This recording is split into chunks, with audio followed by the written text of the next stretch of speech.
안녕하십니까. 거꾸로 투자하는 쇼킹 부동산입니다. 음마아파트가 19억이 붕괴가 됐습니다. 이거 굉장히 큰 의미가 있습니다. 그리고 오늘 더불어서 재건축 관련 중요 정보도 좀 쉽게 정리를 드리고자 합니다. 영상 시청 전에 구독으로 부자 되시기 바랍니다.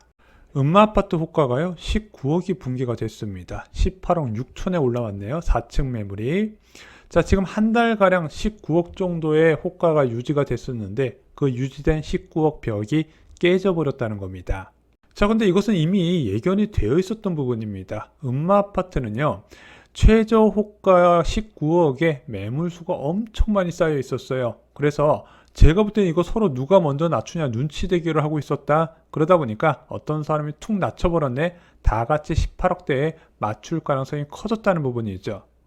규모 있는 단지 중에서는요 이런 비슷한 상황이 많아요. 잠실중흥 5단지도요 20억 5천만원 호가에 6개 넘는 매물이 쌓여 있습니다. 당연히 이런 식으로 최저 가격에 여러 매물이 보이잖아요.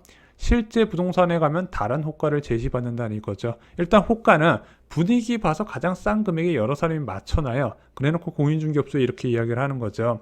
실제 매수자, 매수할 것 같은 사람을 데려오면 내가 그 사람 가격에 맞춰주겠다. 그래서 현재 실거래가하고 매매가 최저호가하고 차이가 나는 경우가 많이 있잖아요. 대부분 이런 케이스입니다. 그래서 여러분들이 네이버 호가만 봐도 이게 추가 조정 가능성을 알 수 있는 게 이런 식으로 최저 가격에 몇 개의 매물이 있는지 체크를 해보시는 것도 도움이 되실 겁니다. 제 경험상으로는 3개 정도는 넘어가야 좀 더 매수자가 더 유리한 환경이 펼쳐지더라고요. 자, 음마아파트는 얼마나 하락한 것일까요? 현재 호가 18억 6천이잖아요. 자, 가장 비쌌을 때 봤더니 작년 11월에 26억 3,500만원에 11층이 거래가 됐습니다. 와, 하락률을 계산해 봤더니 29.4%였어요. 딱 1년 만에 30%가 빠졌다는 부분이죠. 자, 18억 6천만원을 언제적 시세일까요? 2021년 12월에 26억 3천만 원이었습니다. 얘가 지속적으로 하락하면서 2019년 9월 18억 5천 수준까지 하락을 했네요. 자, 보시면요. 음마아파트가 18억 5천에서 26억 3천까지 올라갔던 기간은 2년 3개월인데 하락 기간은 1년밖에 안 됐습니다. 지금 굉장히 급락하는 상황인 게 이것을 보시면 실감이 나시죠. 자, 근데 과거에 2018년에 봤더니 비슷한 수준으로 한번 올라간 적이 있어요. 2018년 9월에 음마아파트가 18억 5천, 9.13 부동산 대책 직전에 18억 5천까지 찍은 적이 있었네요.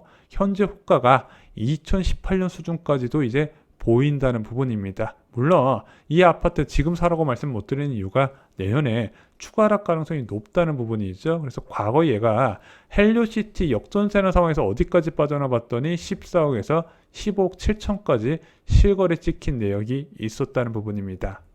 자, 음마아파트 같은 경우는 좀 호재가 있었어요. 아시다시피 대출 규제가 12월 1일부터 완화가 되잖아요. 자, 그래서 투기과열지구든 조정대상 지역이든 일괄적으로 가격에 상관없이 LTV 50%가 적용됩니다. 근데 그동안은 음마아파트가 갭 투자도 안 되고 실거주한다 하더라도 대출이 안 됐다는 부분입니다. 이제 실거주를 위한 대출도 가능해졌는데 19억이 힘없이 무너졌네. 게다가 또 다른 의미도 좀 생각을 해보실 필요가 있을 것 같습니다. 음마아파트가 지난 10월 19일 날 23년 만에 서울시 재건축 심의를 통과했거든요. 그래서 정비계획안이 확정이 됐습니다. 자, 그리고 나서 음마아파트 추진위원회는 내년 3월에 조합 설립 추진하고 그리고 나서 시공사 선정에 바로 들어간다는 당찬 포부를 밝혔죠. 그 이후에 호가가 좀 뛰었어요. 호가가 뛰었는데 이 23년 만의 호재도 한 달 못 가서 하락을 시켰다는 부분이죠. 자, 음마아파트 호가 18억대는요 서울 아파트 전체에 영향을 줄 수밖에 없을 것 같습니다. 솔직히 여러분들 재건축 투자하면 뭐 생각나세요? 잠실중흥 5단지하고 음마아파트 생각나죠. 그래서 부동산이 오를 것 같을 때 제일 먼저 수요가 붙는 데가 이 2개 단지입니다. 단일 평수에 세대수가 많다 보니까 거래가 거의 실시간으로 찍히면서 서울 아파트 가격의 바로미터 역할을 했죠. 그런데 지금 대한민국 부동산 투자의 상징 음마가 18억대네. 나머지는 알아서 기어라 이렇게 될 수밖에 없다는 부분입니다. 자, 그래서 음마아파트 주민들은요 아마 추가로 이것을 요구하게 될 겁니다. 바로 토지거래 허가구역이죠. 자, 이것 때문에 갭투자 유입이 지금 불가능한 상태잖아요. 그러다 보니까 몸택 관련은 실수요자만 가능하다. 수요를 제한하는 규제를 얼른 풀어달라고 요구할 수밖에 없는 거죠. 자, 근데 이 토지거래 허가구역 이후에도요, 거래는 꾸준히 있었거든요. 그래서 실제 거래가 꽤 많이 있었어요. 근데 안타깝게도 전부 손실 구간으로 들어갔다는 부분이죠. 와, 이거 20억 되는 아파트 대출도 안 되는 거 실수요자로 들어가면 자금이 얼마나 많겠습니까? 게다가 이렇게 낙후된 아파트에 들어가서 불편함까지 감수했는데 상황은 안 좋게 됐다는 거죠. 자, 몸테크 수요가 없으니 갭 투자 수요라도 기대를 해야 되는데, 일단 원희룡 국토부 장관이 10월 9일 국정감사에서 토지거래 허가구역에 대해서 좀 개편할 필요성이 있지 않나 강조를 했거든요. 근데 이게 서울시 국정감사에서는요, 오세훈 서울시장이 그냥 신중하게 판단하겠다고 이야기를 했습니다. 한마디로 이것을 건들지 않을 뜻을 밝혀왔어요. 그러면서 덧붙인 게 강남 중심으로 집값이 더 떨어져야 된다고 강조를 했거든요. 자, 아시다시피 토지거래 허가구역은요, 두 번에 나눠서 지정을 했습니다. 청담동, 삼성동, 대치동, 잠실동, 마이스 개발사업 부지 호재 지역을 토지거래 허가구로 2020년 6월에 묶었죠. 그리고 나서 압구정동, 여의동, 성수 전략정비구역과 목동까지도 추가로 지정을 했습니다. 그럼 야, 이 서울시 토지거래 허가구역 1차로 지정한 건 풀어줘도 되지 않냐? 근데 여기 보면은 잠실 지역이나 음마아파트는 좀 하락했지만요, 아직까지 강남 하락폭이 크지 않다는 부분이죠. 해제를 해주기도 좀 애매한 부분이 있어요. 그래서 저는 내년 6월에 재심사 과정에서 풀어주지 않을까 이런 생각이 좀 들더라고요. 근데 지금은요, 엄밀히 따져보면 풀어줘도 문제예요. 왜냐면은 지금 토지거래 허가구역 같은 경우는 실수요자들의 수요만 기대를 해야 되는데 공급도 제한이 돼 있거든요. 전세가 만기가 다가온 주택만 공급이 가능하거나 또는 공실이어야 이제 부동산 매물에 나올 수가 있는 부분이에요. 그럼 여기에 갭 투자 수요를 끌어들이자는 부분도 있겠지만 이게 또 공급적인 측면에서 전세 끼인 매물 공급도 늘어나는 부분이거든요. 만약 지금 같은 높은 금리와 낮은 전세 시세 때문에 새로운 투자자가 안 나타나면요, 늘어난 공급 때문에 가격만 더 급락시킬 우려도 있다는 부분입니다. 그래서 요즘은요, 재건축 조합원들은 오히려 거래 제한을 환영하는 분위기도 있어요. 왜냐면 어차피 팔리지도 않는데 떨어지는 꼴 안 보고 좋지 이렇게 생각을 하는데, 지금 조만간 이 거래 제한이 풀리는 지역이 있죠. 바로 둔촌주공입니다. 2019년 12월 3일 날 착공 필증을 받았죠. 근데 투기과열지구의 재건축 거래 제한에서 조합원 지위 양도 제한에서 예외 규정이 착공 이후에 3년 이내에 완공이 안 되면 거래 제한을 풀어주게 돼요. 그래서 지금 둔촌주공이 이번 겨울에 조합원 입주권 매물 증가에 따른 조정 가능성을 저희가 여러 차례 말씀을 드렸습니다. 근데 요즘 입주권이요, 진짜 가격이 많이 떨어지는 게, 이 입주권은 대출이 안 되잖아요. 그냥 이주비 승계만 받아야 되잖아요. 목돈을 한꺼번에 쏟아부어야 되다 보니까 수요가 제한돼서 요즘은 좀 인기가 많이 없더라고요. 자, 그리고 재건축 관련해서 추가로 좀 말씀드릴 게 있습니다. 여러분들이 아시다시피 오세훈 서울시장은 서울시장이 취임했을 때 재건축, 고층 고밀 재건축 시대를 열겠다고 발표했었고 2, 3년 내 가시적 성과를 낸다고 언급을 했습니다. 원희룡 국토부 장관도요, 재건축 규제 완화를 통한 270만 원 공급 달성 계획을 밝혔다는 부분이죠. 자, 근데 재건축 규제 완화로 공급을 늘릴 수 있는 시기가 언제일까요? 여러 번 말씀드렸죠. 부동산 시장이 완전히 침체됐을 때 가능하다. 왜냐면은 부동산 시장 과열될 때는요, 규제를 못 풀어줘요. 왜냐면은 풀자마자 집값이 급등하고 이게 서울 전역으로 퍼져나가다 보니까 서울시도 그렇고 국토부도 그렇고 그동안 재건축 규제 완화에 대해서 언급을 못하고 있었는데 이제부터 본격적인 시동이 걸릴 거라는 부분이죠. 자, 그래서 두 가지 측면에서 속도를 낼 것으로 보여집니다. 첫 번째는 사업성을 개선시켜 줄 거예요. 이제 본격적으로 서울 재건축 시장은요, 저층 재건축에서 고층 재건축으로 넘어가게 되거든요.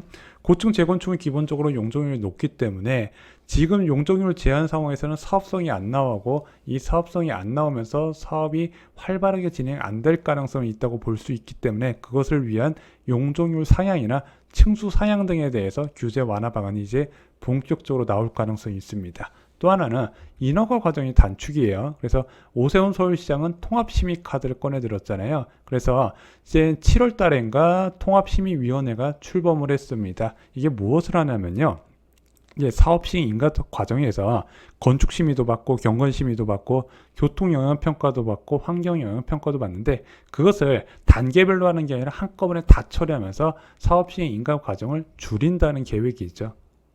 자, 그래서 내년부터 본격적으로 속도를 내는 재건축 단지들이 생길 것으로 보여져요. 그래서 지금 서울시 정비사업 몽땅에서 조사를 해보면요. 서울시 내에서 조합 설립 인가를 받은 재건축 사업장이 81곳이고요. 사업 시행 인가 단계에 있는 곳이 25곳입니다. 여기서 본격적인 사업 탄력을 받을 가능성이 커진다는 거예요. 자, 근데 제가 왜 이 현재 상황에서 이런 재건축 규제 완화에 따른 사업 활성화 부분을 강조드릴까요? 재건축을 투자라는 걸까요? 뭐 관심 있으신 분들은 이런 내용 알고 계시면 나쁘진 않겠죠. 근데 이것이 부동산 시장 침체 시내에 이런 규제 완화한다고 오르지는 않더라고요. 근데 모든 부동산 시장 참여자가 알고 계시면 좋을 것 같은 내용이 있습니다. 자, 과거에 대규모 이주했던 거 기억나세요? 2012년 8월에 가락 시용을 시작으로 많은 재개발 재건축 사업장에서 규제 완화에 따라서 사업이 속도가 빨라지고 이주가 본격적으로 추진이 됩니다. 그러다 보니까 이거 이주 때문에 전세난이 난다는 이야기가 나오면서 이주 시기 조절 카드까지 나와요. 그리고 2015년에는요, 2016년까지 재개발 재건축 이주 물량이 6만 가구나 된다. 이것이 전세 시장 불안을 확대시키는 요인이 됐다는 거죠. 그래서 이런 정비사업 이주는요, 전세 대출 한도 확대와 더불어서 2012년 대세 부동산 하락기 이후에 전세가율 상승, 전세값 상승의 원인이 됐다고 생각을 합니다. 그래서 2015년부터는요, 전세가율이 계속 치솟자 이 대기 수요가 실수요로 전환되면서 2015년부터 분양시장이 굉장히 뜨거워졌죠. 시장이 뚜렷한 회복세를 보였다는 겁니다.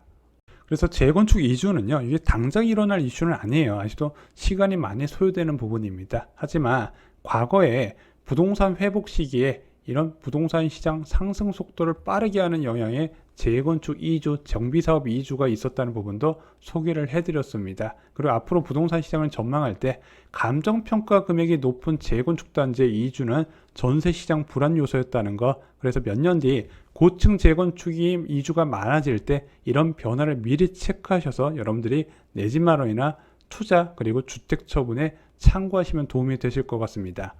자, 내년부터 최악의 역전세난이 시작됩니다. 이 역전세난 상황에서 얼만큼 떨어질지 저도 지금 예상이 안 될 정도로 큰 폭의 하락세가 예상이 됩니다. 특히 급락할 지역도 정해져 있다 말씀드렸죠. 여러 가지 요인들이 겹쳐 있는 것 저희가 쇼킹 부동산 서적에 총정리해 두었습니다. 내 집을 이번 기회에 잡으시기 바랍니다. 이상으로 영상 마치겠습니다. 좋아요, 구독, 공유 꼭 부탁드립니다. 감사합니다.